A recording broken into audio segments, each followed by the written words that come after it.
ಜೈಲಿನಿಂದ ಹೊರಗೆ ಬಂದ ಮೇಲೆ ರೇಣುಕಾಸ್ವಾಮಿ ಕುಟುಂಬಸ್ಥರನ್ನ ಭೇಟಿ ಮಾಡಿ ನನ್ನ ಕೈಲಾದ ಸಹಾಯ ಮಾಡ್ತೀನಿ ಅಂತ ಕೂಡ ಹೇಳಿಕೊಂಡಿದ್ದಾರಂತೆ. ಈ ಮಧ್ಯೆ ದರ್ಶನ್ ಅವರ ಡಿಮಾಂಡ್ಸ್ಗಳು ಮುಂದುವರೆದಿದೆ. ಹಾಸಿಗೆ ಕೊಡಿ, ದಿಮ್ ಕೊಡಿ, ಚೇರ್ ಕೊಡಿ ಅಂತ ಜೈಲಾಧಿಕಾರಿಗಳು ಎಲ್ಲವನ್ನೂ ಕೂಡ ತಳ್ಳಿ ಹಾಕಿದ್ದಾರಂತೆ. ಹೀಗಾಗಿ ದರ್ಶನ್ ರಾಜ್ಯ ಮಾನವ ಹಕ್ಕುಗಳ ಮೊರೆ ಹೋಗುವ ಸಂಭವ ಕೂಡ ಇದೆ. ಇಂದು ದರ್ಶನ್ರನ್ನ ಅವರ ತಾಯಿ, ಸಹೋದರಿ ಭೇಟಿ ಮಾಡಿದ್ರು. ಮಗನ ಸ್ಥಿತಿ ಕಂಡು ಕಣ್ಣೀರು ಹಾಕಿದ್ದಾರೆ. ಇತ್ತ ದರ್ಶನ್ಗೆ ರಾಜಾತಿಥ್ಯ ಆರೋಪ ಸಂಬಂಧ ರೌಡಿಗಳಾದ ವಿಲ್ಸನ್ ಗಾರ್ಡನ್ ನಾಗ ಮತ್ತು ವೇಲುನನ್ನ ಕೋರ್ಟ್ 3 ದಿನ ಇಬ್ಬರನ್ನ ಪೊಲೀಸ್ ಕಸ್ಟಡಿಗೆ ಒಪ್ಪಿಸಿದೆ. ಈ ಮಧ್ಯೆ ತಾವು ಜೈಲಿನ ಒಳಗೆ ತೆರಳುವಾಗ ಶೂ ಬಿಚ್ಚಿ ಚೆಕ್ ಮಾಡ್ತಾ ಇದ್ದಾರೆ. ಇದನ್ನ ಖಂಡಿಸಿ ಜೈಲಿನ ಮುಂದೆ ಸಿಆರ್ ಪೊಲೀಸರು ಪ್ರತಿಭಟನೆ ನಡೆಸ್ತಾ ಇದ್ದಾರೆ. ನಮ್ಮನ್ನ ಕಳ್ಳರಂತೆ ನೋಡೋದು ಸರಿಯಲ್ಲ. ನಿಮ್ಮನ್ನ ಕಳ್ಳರ ತರ ನೋಡಬೇಕು ಅಂತ ಮಾಡಿಲ್ಲ.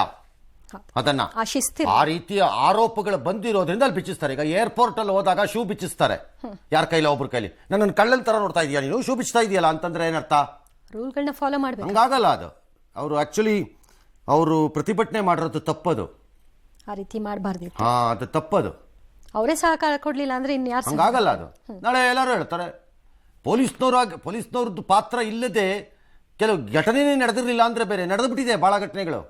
ಹಾಗಾಗಿ ಅದು ರಾಂಗ್. ಅದು ಇನ್ನು ಈ ವ್ಯಕ್ತಿಗೆ ಅವ್ರಿಗೆ ಪಶ್ಚಾತ್ತಾಪದ ಛಾಯೆ ಇದ್ರೆ ಪಶ್ಚಾತ್ತಾಪ ಬರಬಾರ್ದು ಅಂತೇನೂ ಇಲ್ಲ.